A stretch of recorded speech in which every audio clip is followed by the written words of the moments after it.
I just thought, you know what, I want to have these conversations because I learn from them. And I think there's millions of people that are like me who were in business, who were living that life that they thought they were supposed to live. And now they're a little disoriented and they're like, what's going on?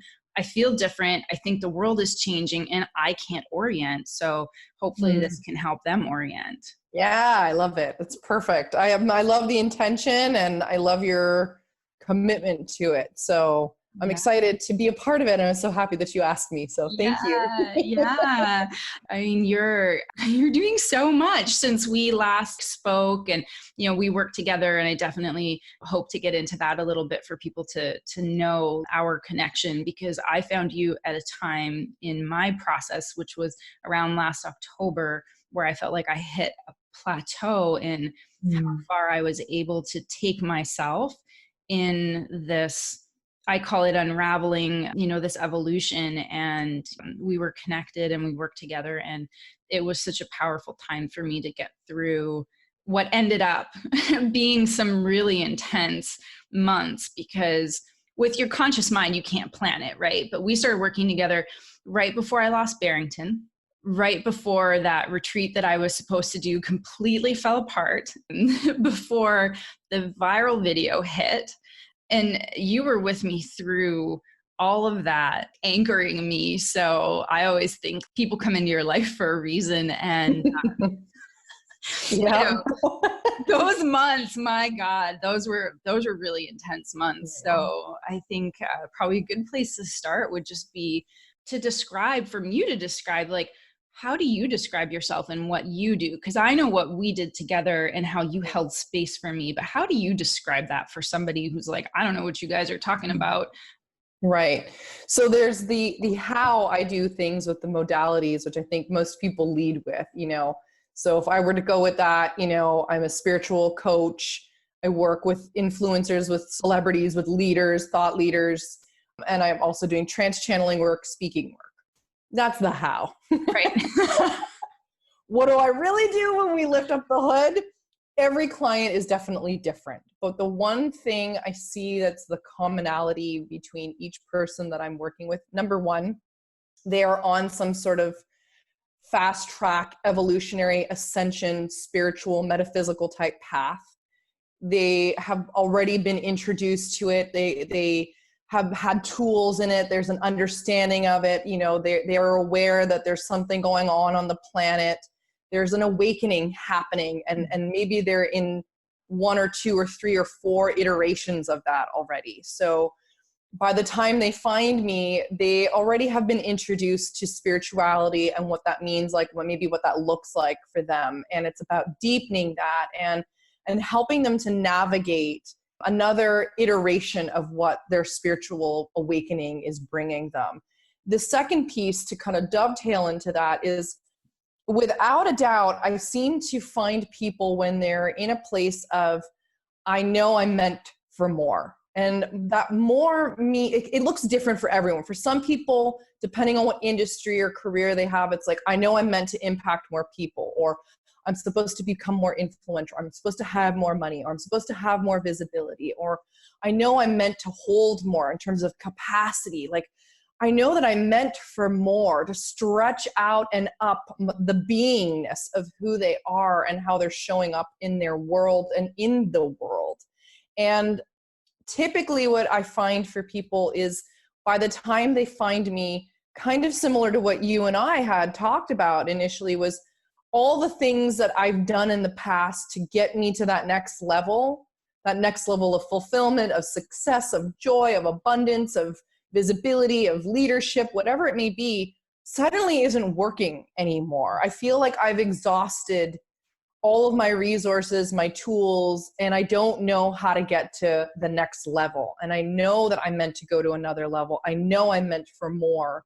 So people often find me in this interesting transition that is not always very easy to describe. Sometimes it's a really innate kind of knowing and intrinsic feeling of something's going on within me and in my life, but most people can't understand it, you know, because when we tend to look at transitional points, Sometimes it's the ending of a career or a relationship. And not all of my clients come to me during those times. Sometimes they do, sometimes they don't.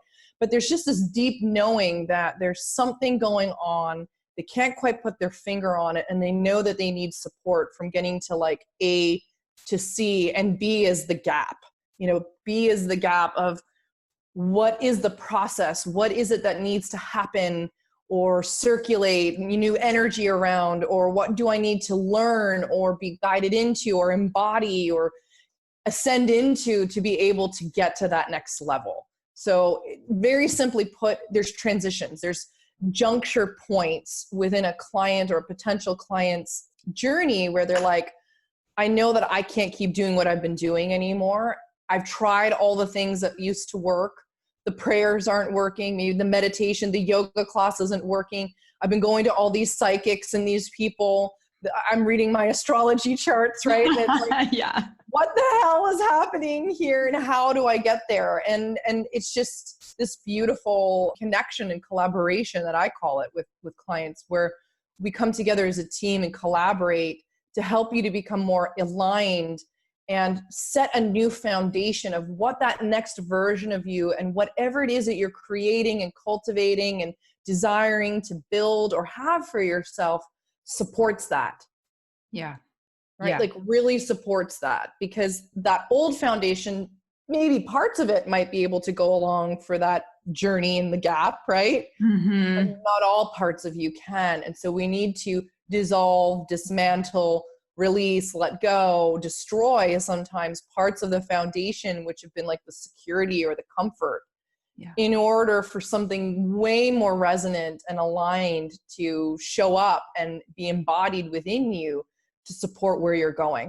Does that make sense? Is that a clear way of describing it? Yeah, it does. It makes sense. Like a couple things come to mind. Like one is people come to you, as I did, with this felt sense.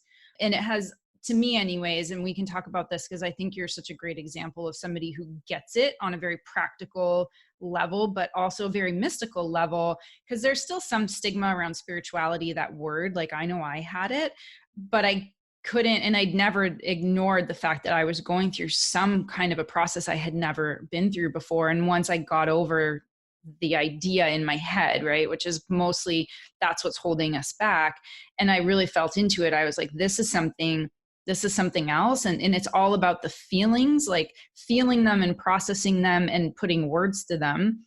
And what you just described as these transition points, when you're describing it, what kind of comes up for me is you're taking a leap from one, like over a crevice or over like a giant chasm, and you have to leap off of the ledge to land on the other one, which means leaving behind, like you were saying, and dismantling all the things that no longer work for us, and having this really deep trust that wherever you're landing, and it might not feel good, you might land on your face, you might like roll a few times before you get back up, but that you land, and that where you were is no longer where you need to be. And you were really so wonderful in helping that transition. And so when you were saying that was coming up for me is like, it's like you're holding people in midair. Yes, that's great. Great frame. I love that. Yeah. And it feels that way because transitional opportunities in the spiritual path or in our ascension or in our evolution require us to release identities.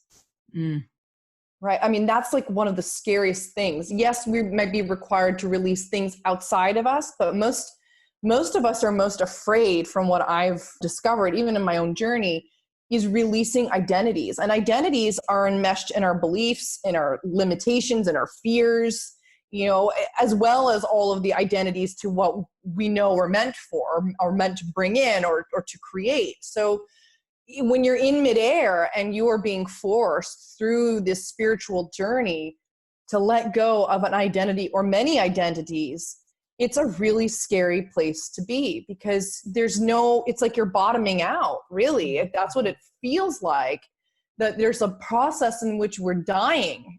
Elements of our personality, of who we've created ourselves to be in the world, are suddenly shedding and going away if they're not aligned with where we're headed, you know, and it is being, you know, held in midair. And I love that. That's a wonderful frame, Adipia. Thank you. Yeah, you're welcome.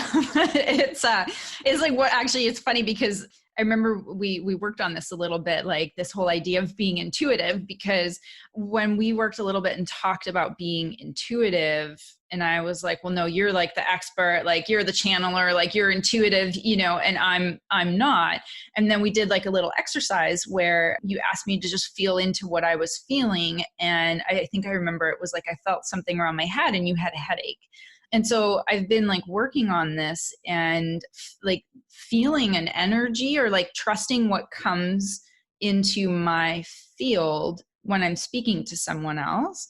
And it's a really interesting because I always, even when I was little, I was like, oh my God, wouldn't it be really cool to be a psychic and just know everything? Which that's not how it works, right? I was like, no, I just want to be a psychic so my life can be really easy and I can, you know, all the problems, I can just like smooth sail, but that's not how it works. But then the other side of that is this idea of giving power away. And actually it's not that being intuitive or like psychic is a gift that only a few people have. It's a skill. Like everybody could potentially be a musician. Like everybody could potentially have certain skills. It's a question of developing them.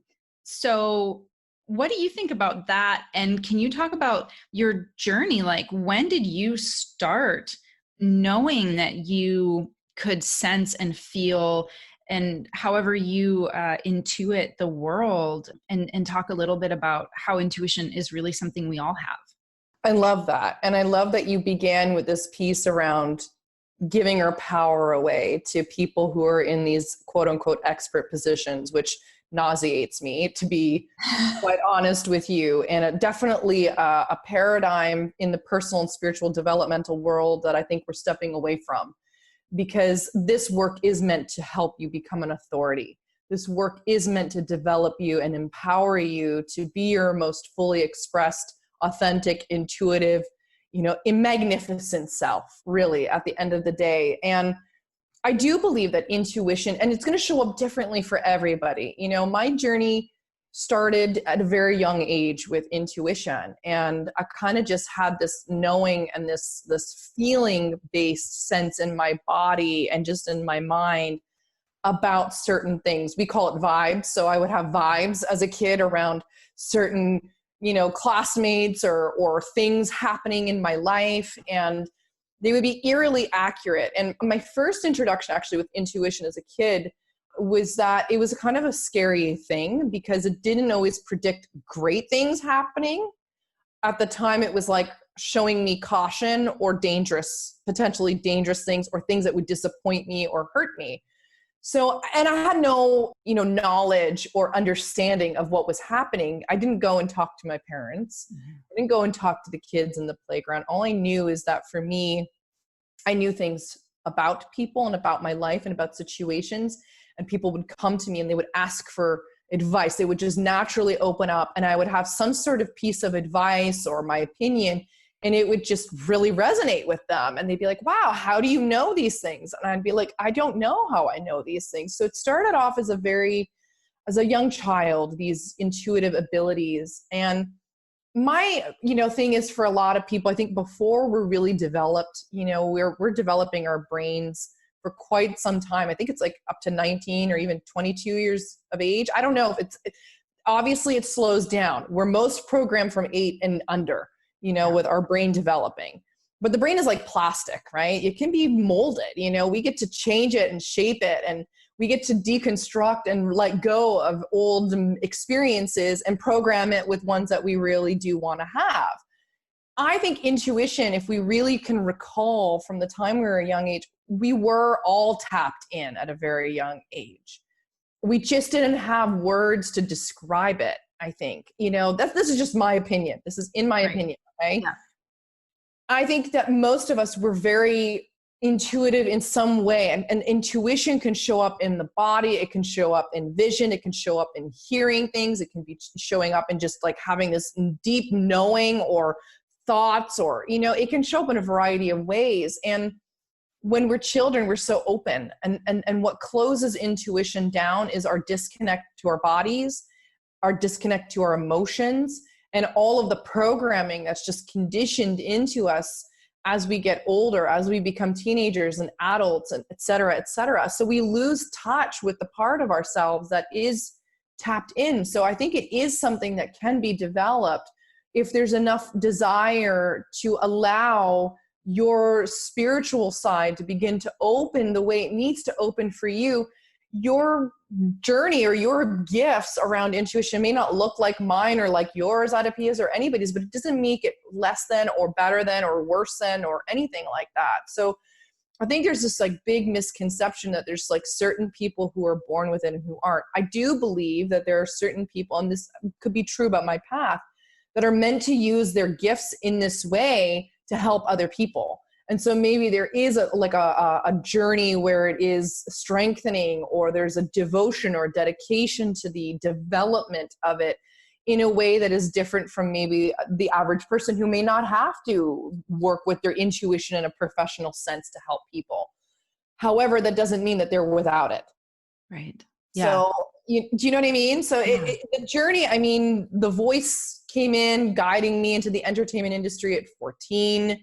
You know, I was in that industry for a long time, really felt like that was my purpose. Like, this is where I'm going to make a big impact and make a positive difference in the world. And, you know, I spent 10 years in that, really, really, really trying to make that possible. And I did everything I could. I had a wonderful career. I did things that, you know, people would maybe dream of, or we'd love to experience. I know that I couldn't believe some of the most incredible, surreal experiences I was having in that industry. And then by my, you know, mid-20s, it was when I started to feel this disconnect, this misalignment, and it was happening parallel to me in my spiritual and personal development. By like 19-ish, I started to dive back into really getting curious about what my purpose was, who I am, why the world is the way it is.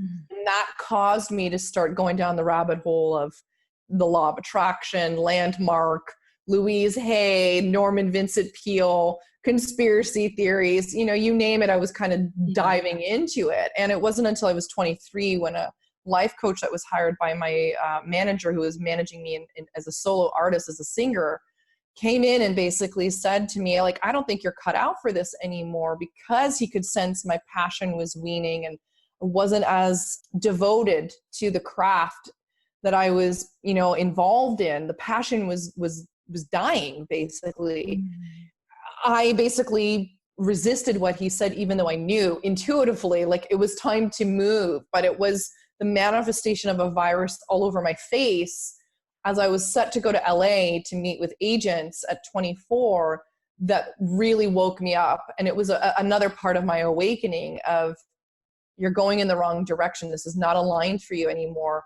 How much more intense does this need to be for you to get it? Wow. Wow. So you were a singer, you were a model, you're probably acting. Yep, acting, and did it all. And I had another business in marketing and events. So that was my first business at like 22 years old. And so I let it all go.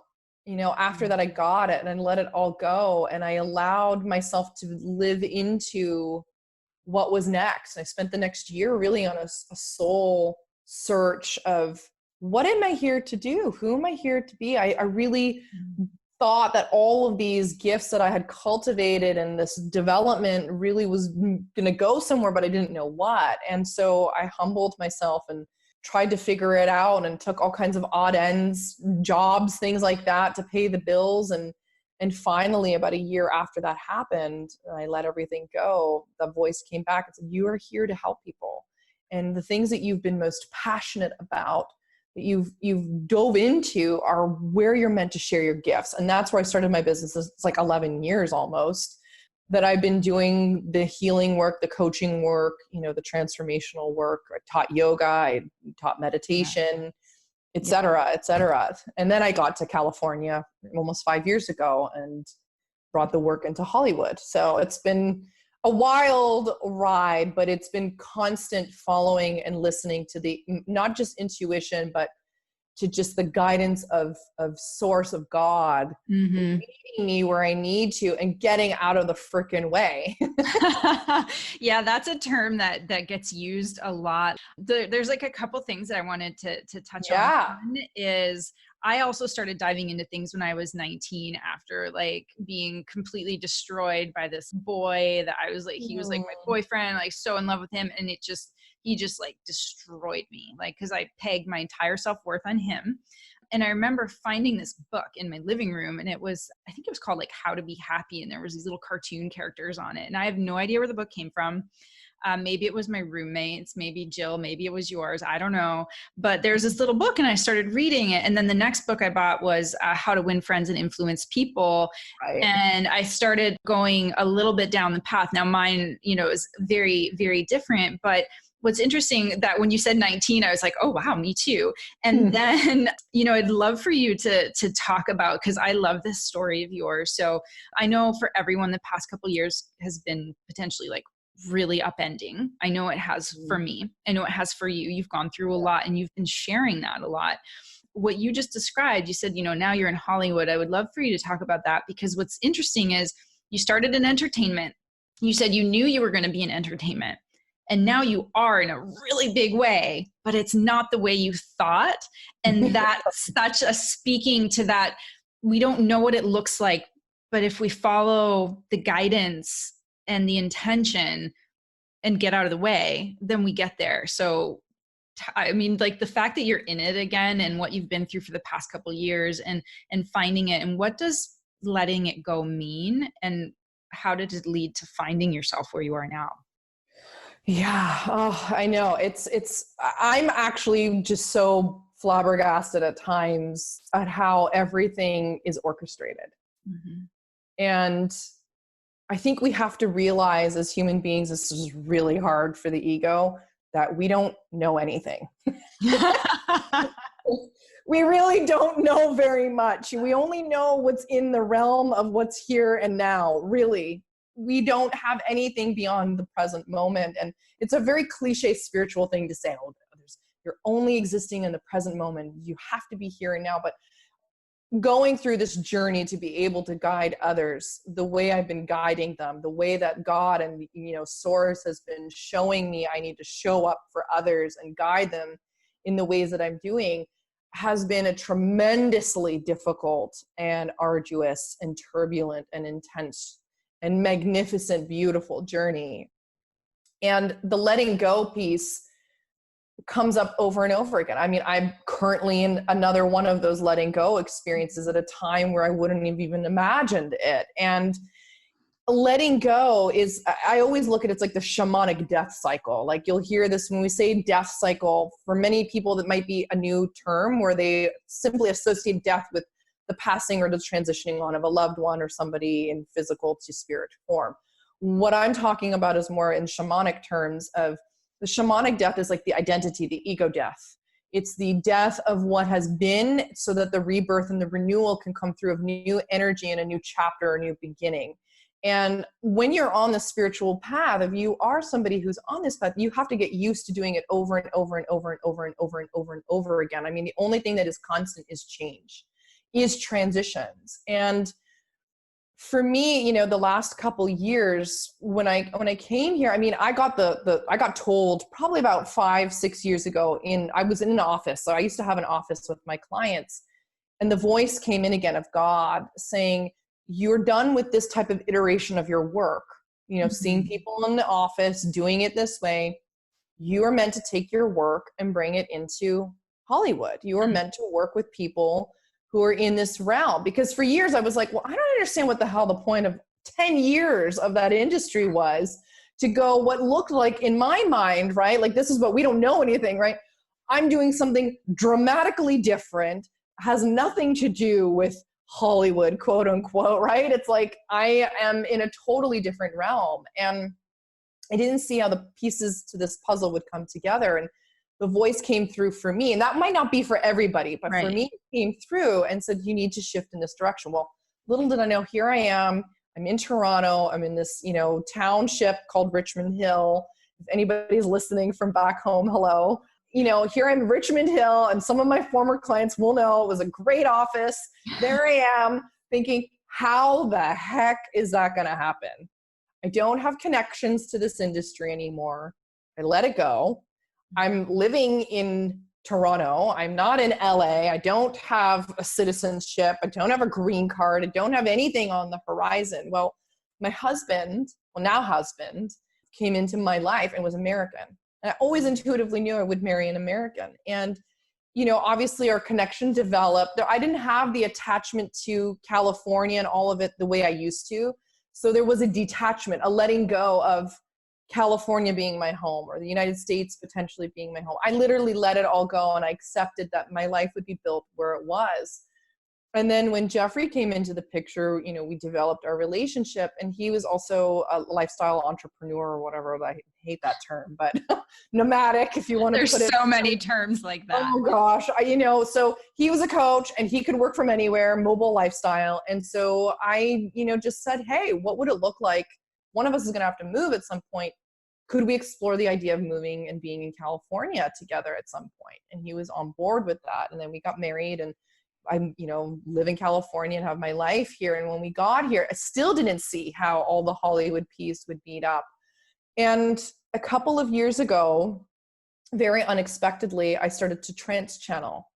And this was a very unexpected, very surprising, almost shocking part of my journey that I didn't see coming. So I'd always done intuitive work, you know, channeling people's higher selves through in my work. I've done readings, I hear things, but never to the point where my eyes are closed and part of my physicality is taken over by these energies of these other beings. Mm-hmm. And it's a whole other line and realm of work that I was familiar with. I watched Esther Hicks and in her channel Abraham, you know, I was familiar with Paul Selig's work and him bringing through his guides and, you know, Bashar and all that. But, you know, for me to think that that was going to happen in my life, it was not on my radar.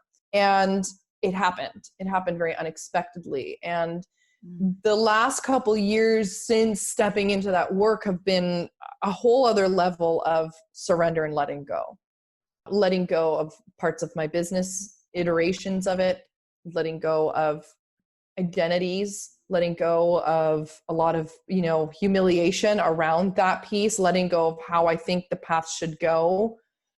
There was like a whole other level of control. And that's what control really is, the center point of why we have such a hard time letting go, because our mind, which is doing its job, the ego, wants to have some sort of semblance of control to keep it feeling safe.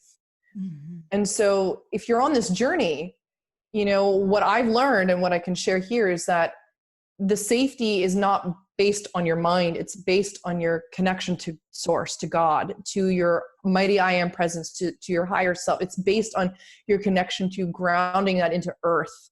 It's based upon you feeling secure and loving and just empowered within yourself. And it doesn't come from thinking that you have control over every outcome or result and attachment. And, you know, so if God had come down and said to me 10 years ago, this is what your path would look like, I would say, are you insane? Like, are you crazy? There's no way I'm going to let that happen. And what would I have done? I would have tried to control things to not have parts of my journey be the way they were. I mean, I spent most of last year almost bedridden. You know, I was depleted and exhausted and burnt out. You know, we have no idea. So the point of this and me sharing this, because now I am in Hollywood, all the pieces did come together, especially in the last year. You know, I've been to the Emmys, the Oscars, which have been like dreams for me to go to. I'm working with clients in the industry who are absolutely awesome. You know, I'm going to all these events. I'm on, you know, in the media and things are going viral and I'm getting a lot of publicity and whatnot, but it still remains, the bottom line is always there. Nothing changes for me, even though I've had what seems like a dream come true and I'm doing and living my purpose. Everything comes back to the only thing that's real is my connection to source, to God. And if God says, this is not the path for you anymore, then I'm going to listen, because God's never done me wrong. That's the truth. The only thing that thinks that God's done something wrong is my mind, which is upset because it's not getting what it wants or it's not in control. So you have to be comfortably uncomfortable with getting to a point, like if you really want to learn how to trust and to listen to your intuition and to let go and to step into who you're here to be next, what you're here to do next, like what you're ready to call in, you have to be willing to surrender your control. Yeah. Yeah. I mean, that mind control, it reminds me of the mind only knows what it has known. Exactly. So how could it possibly know what's next? It can't. It just can't. Yeah. Yeah. And so then my next question is, because this is something I really, really struggled with, and this is personal for everyone, and I'm still working on what everything means, but like, what is God to you? Because I know what it means to a lot of people. Yes. Everybody's going to have a version of God. And I respect and honor that. You know, I really do. I will meet people where they're at. I've worked with people who love Jesus and are very Christian focused. I've worked with people who are from Islamic cultures. I've worked with people from all different walks of life and religions and cultures and backgrounds. And God is different for everyone. There is no right or wrong reason. You know, I was brought up Catholic. And so for me, it was always the idea that there's this white bearded man in the sky, you know, with a, you know, a flail and the crook and, you know, kind of sitting there and judging whether you're sinful or not. And that definitely didn't resonate for me. And I struggled with the God concept for many years. I just kind of will preface what I'm saying because I think that's what helped me to define what God is to me today. And at one point in my journey in my late teens, like around 19, 20, I did become atheist for a little while. Because I didn't resonate with what God was for me growing up. And I needed to almost have that excavation of what others had conditioned me to believe what God was in order for me to discover and define what that was for me. And so I went through a process of doing that where I was atheist or didn't have any belief in anything. And then I moved into this whole idea of the universe and the universe being benevolent and this, you know, kind of in my mind, I would see like literally like universe of stars and planets and, you know, all this kind of like thing of just like this whole orbit around me and around our each and every one of us supporting us in some way. And that started to kind of complete for me. And then it was more, you know, about source and creator and the earth. And I went through that phase of using, I still use the term creator source, primal source. I mean, that really resonates for me. But for me, I had to repair my relationship to God. This is one of those things that I do with a lot of my clients because they'll come in and they'll be like, oh, I want to talk to the angels and this guide. And it's like, well, why don't you just go to the direct source? You know, I mean, people will say, well, why don't you channel God when you do your trance channeling instead of the Palladian guides that you channel? And it's like, the Palladian guides are just assistants. They're not God, and they will never claim to be. They don't want you to think that. They don't want to be prayed to. They're just here as advisors. That's it.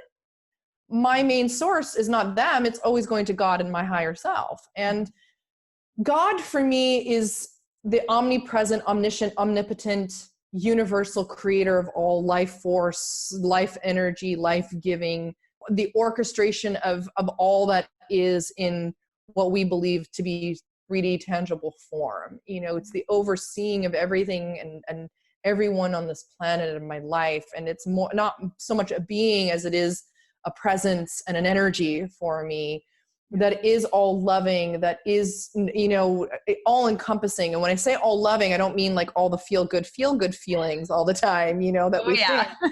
Like love can be tough, you know, and God is experiencing itself in all of these experiences that we're all having as human beings, as itself through Adipia, as Vanessa, as whoever else. And through this, it evolves itself through these experiences. So that's how I look at God. And when I'm really in a scared place or I'm afraid, because that still happens to me too, as it does with everyone, I feel like God is the beloved mother father figure, the beloved mother father, the alpha, the omega, the yin, the yang, the presence in my life that embodies both the fierce, loving, protective father and the nurturing, nourishing, loving, compassionate mother that comes in and holds me in this beautiful, harmonious balance and, you know, calls my fears and reminds me of who I am, and that I am provided and taken care of and loved and supported, etc.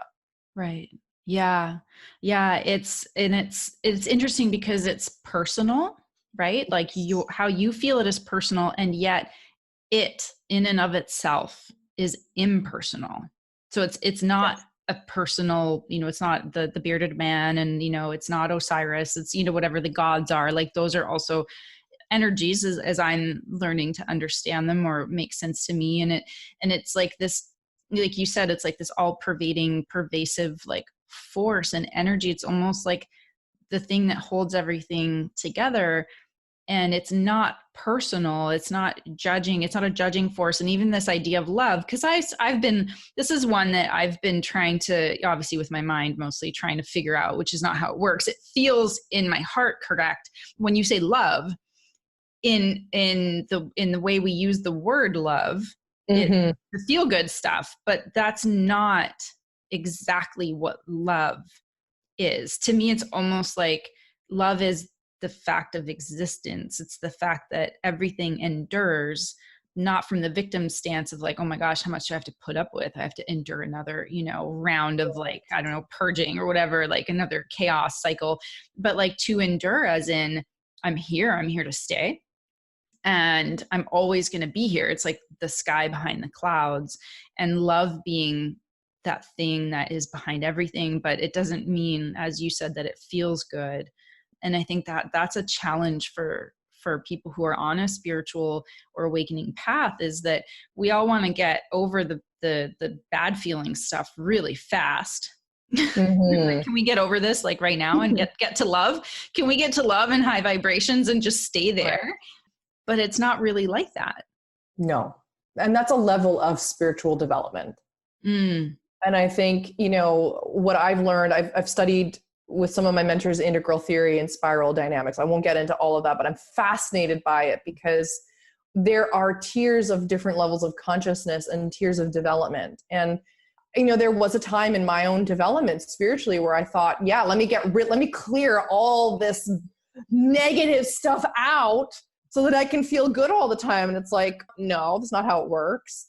No. Spirituality is in loving, accepting, approving of ourselves. Because I really struggled even with the self-love movement of loving and accepting all parts of yourself. In theory, it sounds really great. Mentally, it's like, oh yeah, that sounds easy. Oh, and then I see myself in the mirror and I've gained a few pounds, or I screw up on something and all of a sudden, like, I'm not loving myself. And so it really had to pull back the curtain for me and redefine and figure out with what to me made sense around like, what is love? Like, what is self-love? What is love? What is this whole thing around these vibrations and this positive and negative thing? And what I learned is it is a phase in our development.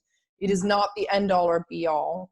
I think that in our society, what has become maybe more popularized in the last maybe 5, 6, even 10 years is this idea of good vibrations only, positive vibrations, get rid of toxic people. And it's like, well, what we're really doing is we're disowning parts of ourselves, because we all have a light and a light shadow and a dark shadow. The dark shadow parts are all those emotions or elements or parts, aspects of our personality and ourselves that reside in what we would call the more unconscious realm.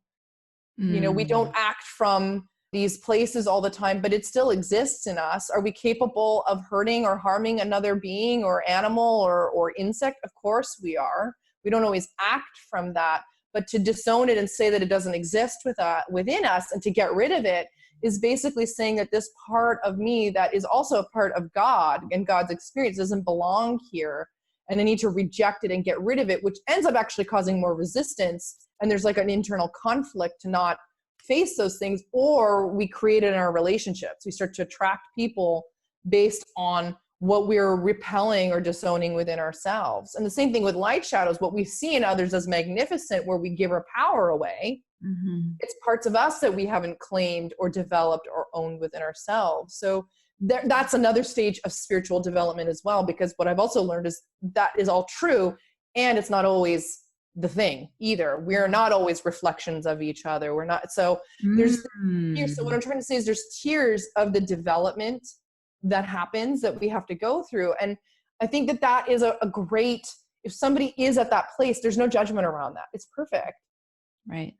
Yeah. That's where you're at. That was maybe one of the initial door openers or gateways for you to begin this journey for yourself. Like, kudos to you for having the courage to be able to start that path and to be at that level in your journey. And if you are feeling compelled and called forward on your path, at some point you're probably going to evolve beyond that, just as I'm going to evolve where I am now, and you're going to evolve beyond where you are now. And there's just this never-ending infinite loop of possibilities and evolution that happen that our minds can't even imagine or think or try to control. Yeah.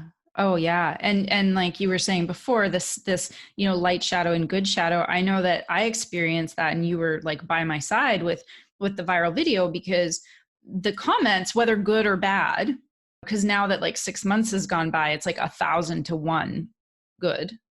But in the moment I was focused, right? My perception was focused on the bad, and it felt worse because that's what I was focused on. And that this perception, a friend of mine, she said, Erica, she said, the bad is projection and so is the good.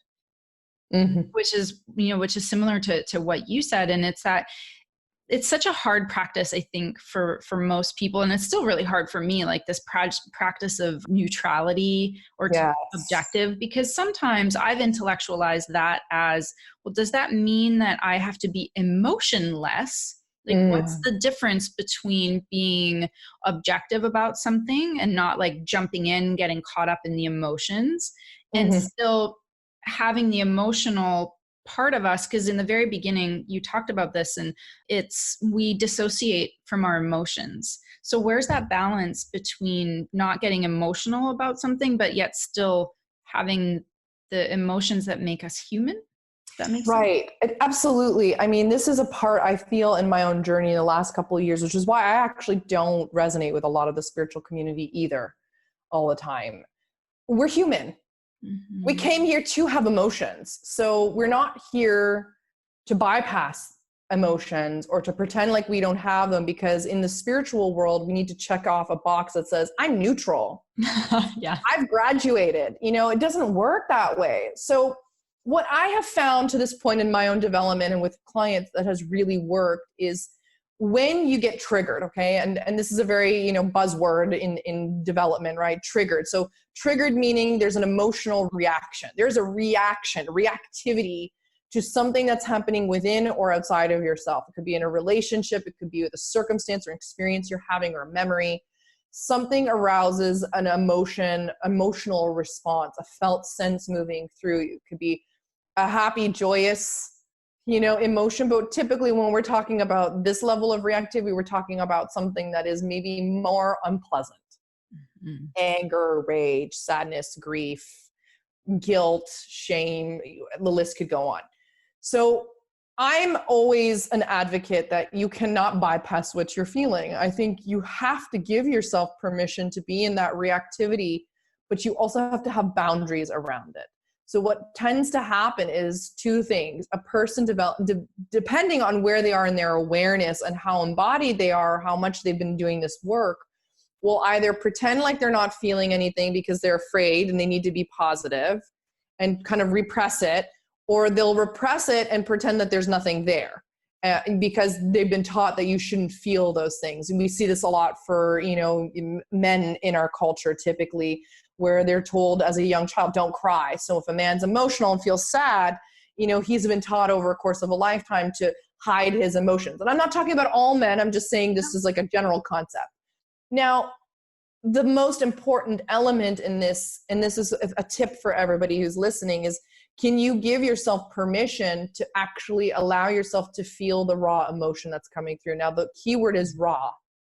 Because what tends to happen in reactivity, which perpetuates us feeling the feeling over and over and going deeper and deeper into the rabbit hole of those emotions, is that we feed it with story. Story being the narrative of why you're feeling that way.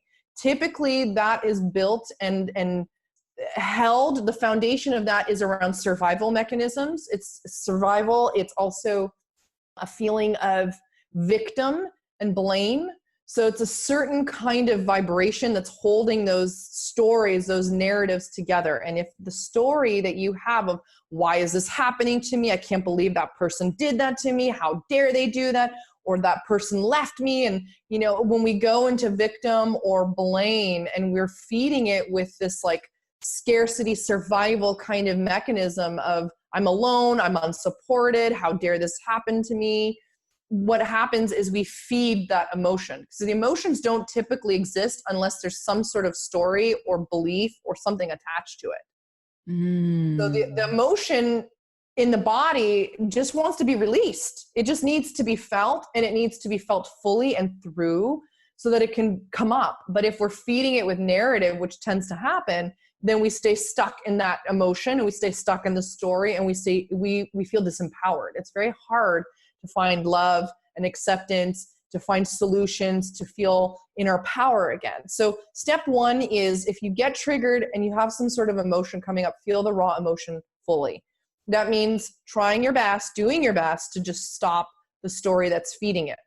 Then after that, this idea of being neutral comes up. To me, here's what neutral is.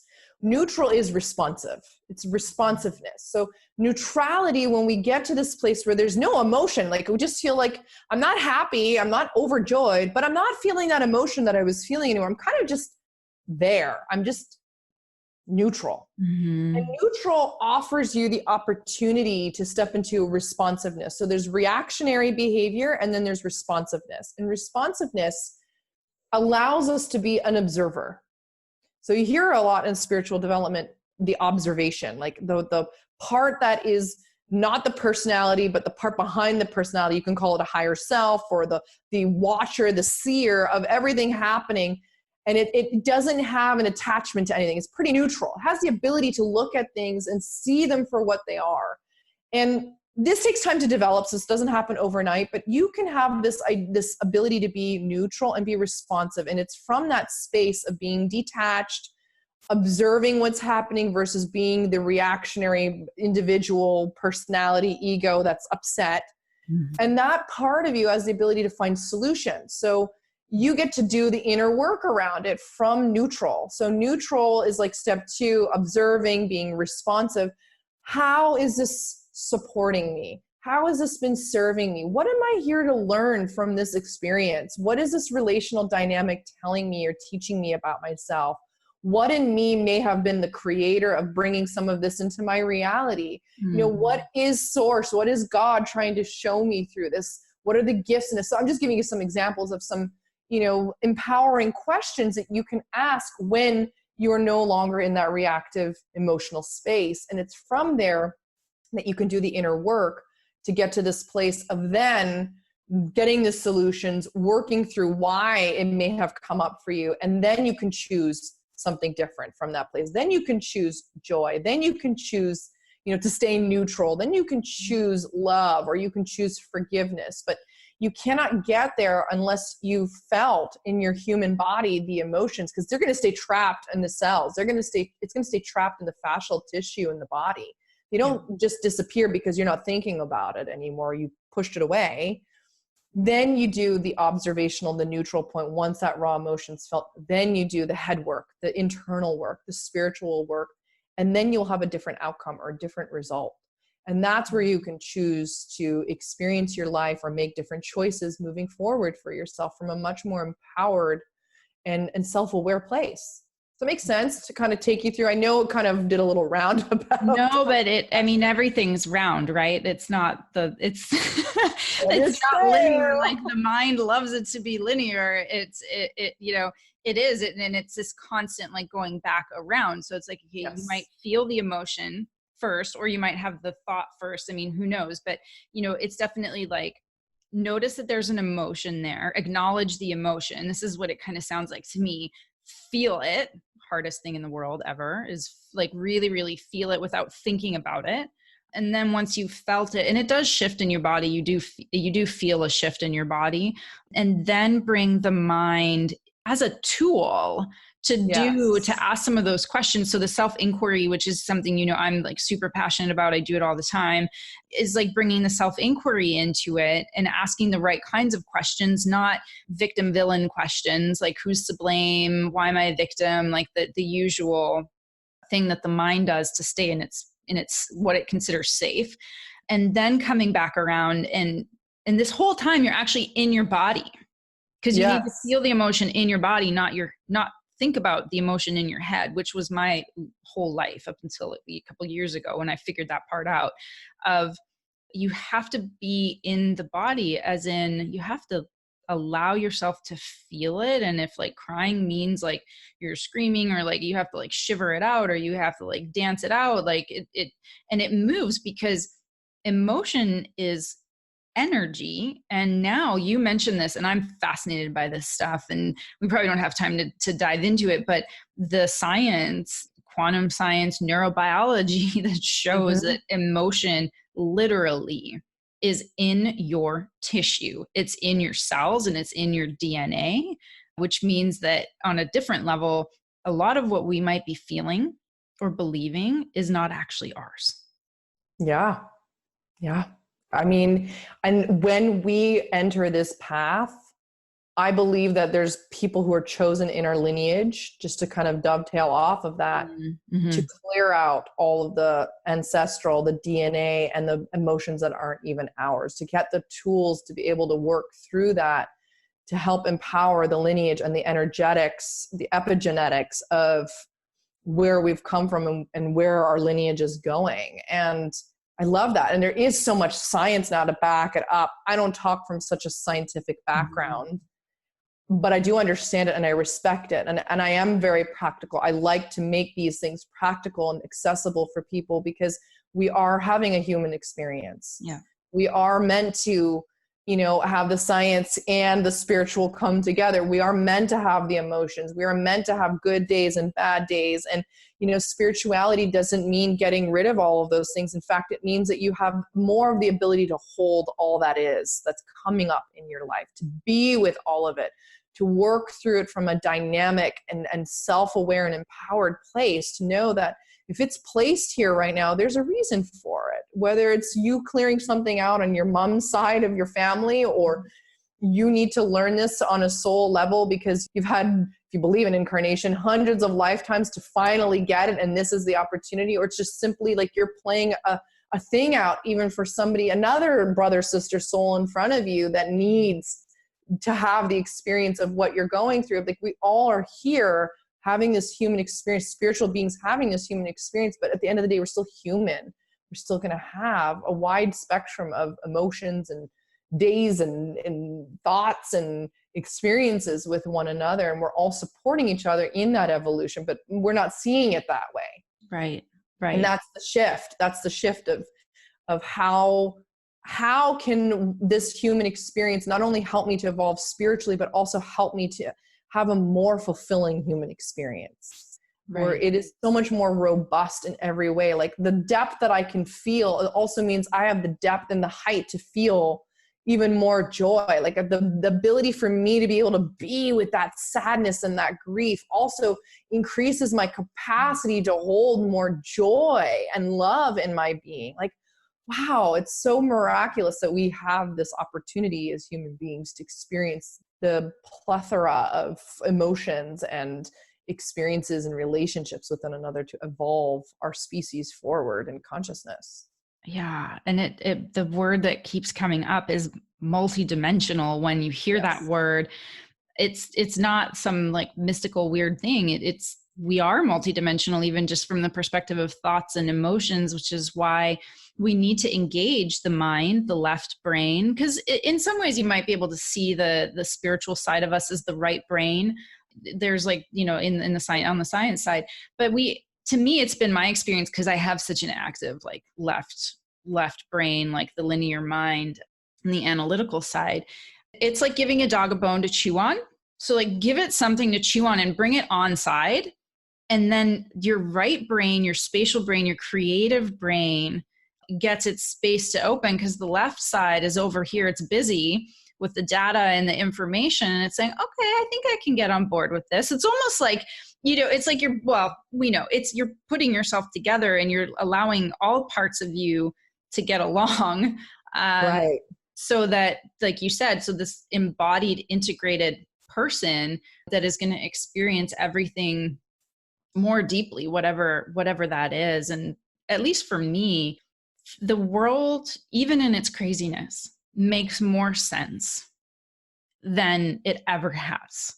And it's hard to explain, but that's how it seems to me, is that things make sense, even though if they were only being viewed from a historical point of view or a linear point of view, that might not be the case. But because of the integration and the work and allowing myself to feel things and letting them go, it's like I see things from a much, much wider perspective. Yes. Yes, absolutely. It really expands your range of possibility and perspective and understanding and compassion and capacity. I mean, I love how you put that so eloquently. I really, really resonate with that. I love that. Yeah. Yeah. Well, I mean, it's such a, we worked on this, like, what am I here to do? And I still don't really have an answer for that. But if like doing this podcast is part of it, and I can language things that help other people go through a process they might be going through, and like bringing people like you on that have such a deep connection to God's source, your higher self, all those things. Because when we all get there to the degree that we can and that we want to, we're just better people. Like I'm, yeah, I still have my moments when I have my crying moments, and I have like, the things that happen. But overall, like you were saying, I will have total spontaneous moments of joy for no reason. Hummingbirds make me so happy. Things like that, like it's just like the most spontaneous moments of joy. And and it's part of the journey, and whatever comes next, it's like, okay, I can handle it, and I'll do my best. So maybe to close out, I wanted to ask, like, you went through this whole practice, right? The emotion and the taking the mind out of it and then bringing it back in, and the self-inquiry and stepping back. What are a couple of other practical practices or tools or strategies that you use on a daily basis that somebody could explore or integrate into their day? Yeah, I mean, I highly recommend, before you check phone, email, newspaper, news, this is simple and not going to make it complex. Connect with yourself and God.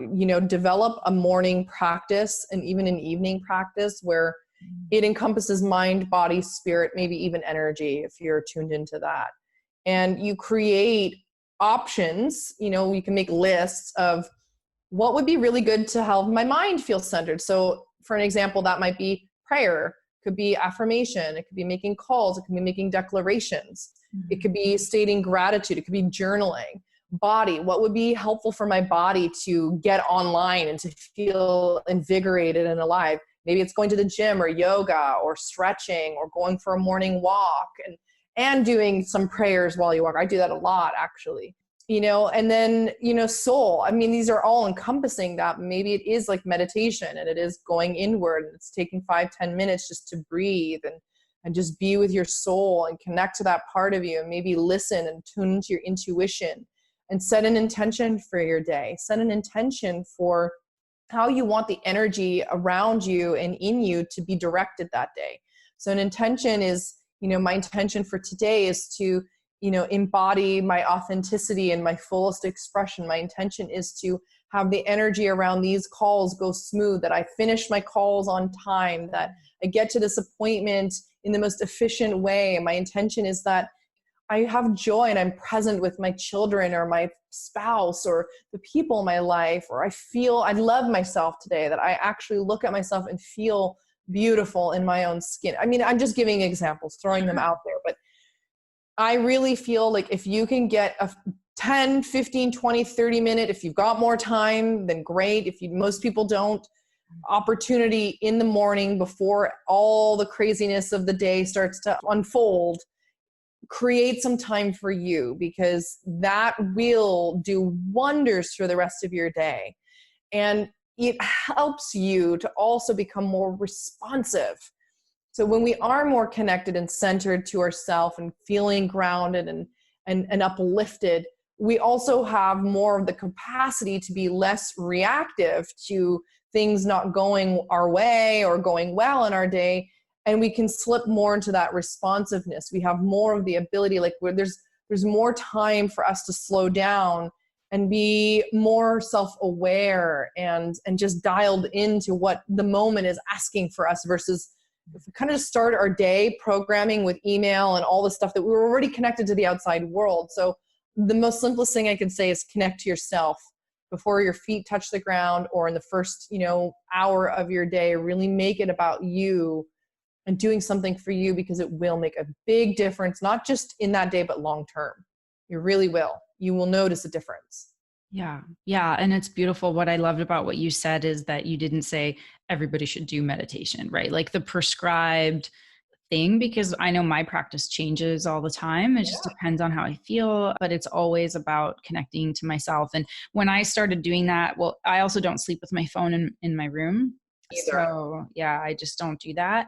I hear the alarm. I have to get out of bed and get to it. But I have that time in the morning, and it takes some self-control to not want to open, the notifications or, Instagram or whatever the dopamine hit is.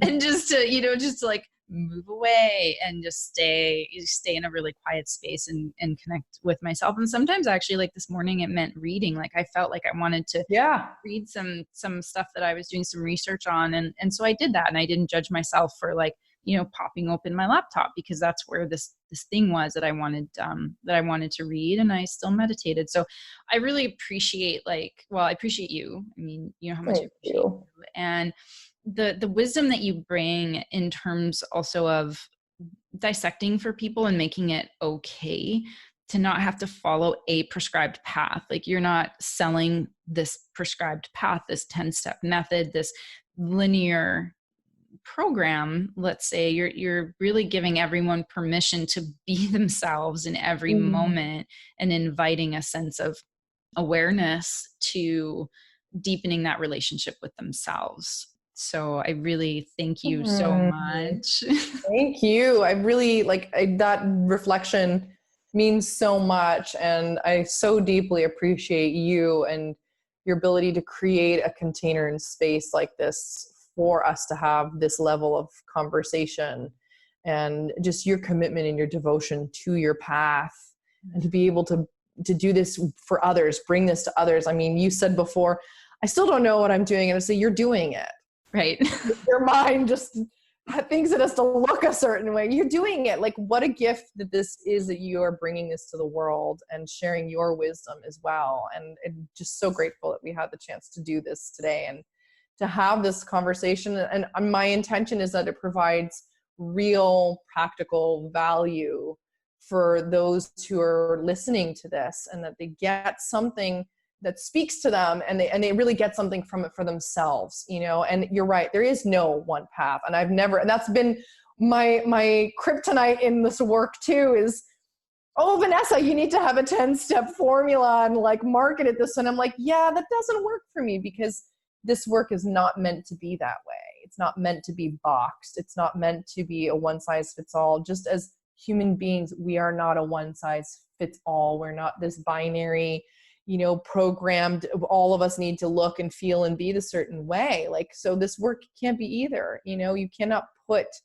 things around it. You can't contain it, is what I'm saying. So, yeah, we're uncontainable. We're totally like you said, there's no boxes. Like the boxes that we've been in actually can't contain us. And I feel like this whole world, we're breaking out. We're like, there is nothing that can contain this magnificent self. And in its every single expression, whether it's me or you or everyone around us, like there's nothing that contains us. And it's liberating and a little, not scary in a fear-based way, but like how much power when we can tap into it. Yes, we're unstoppable. We really, truly are. Yeah, Love it. amazing. Well, thank you. I know that you are a stickler for time, as am I. I mean, I know we could talk for hours, but and I will, I know it's hard on like audio, but if you want to just quickly like where people find you, like what platforms do you use the most, and then everything will be fine in the show notes. Yeah, that's great. So if you are interested in following me, you can visit my website at vanessapetronelli.com. I have a free gift on there if you sign up and subscribe to my email, and I promise not to harass you every day. You will be sent some valuable tools and upcoming events and things like that I'm doing. And I'm really active on Instagram as well as Facebook. So those are basically my two hubs for majority of my free work and my thoughts and all of my philosophies and teachings. I do a lot of videos, things like that. And YouTube is slowly being built up, so you'll probably be able to find me there, and there's some videos there too if you want to check that out of some of my work. But yeah, those are the best ways to stay in touch with me. And I'd love to hear from you and hear how this podcast helped you. Like, what were the takeaways for you from Adipia and my time together today? What stood out for you? What did you get from it? Yeah, that's awesome. Yeah, thank you. Welcome. So have a beautiful day. You too. And we'll see each other soon. Hopefully at one of your upcoming events or when you're in LA next time. So thank you again from the bottom of my heart. Thank you so much, and lots of love to you and everybody listening. Thank you.